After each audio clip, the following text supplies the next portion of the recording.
Habang nakahiga, nagpapahinga at nag-iisip-isip kung anong magandang gawin sa mga oras na wala kang magawa.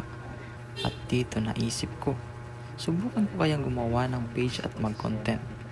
Kaya kinuha ko ang cellphone ko at gumawa ako ng page at gumawa ng content.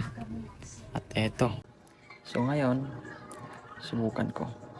Alam natin na hindi madali ang paggawa ng content, magparami ng views, magpadami ng followers. Pero sabi nga nila, it's better to fail than never trying at all. Kaya ngayon, sisimulan ko ang Ay, hayop.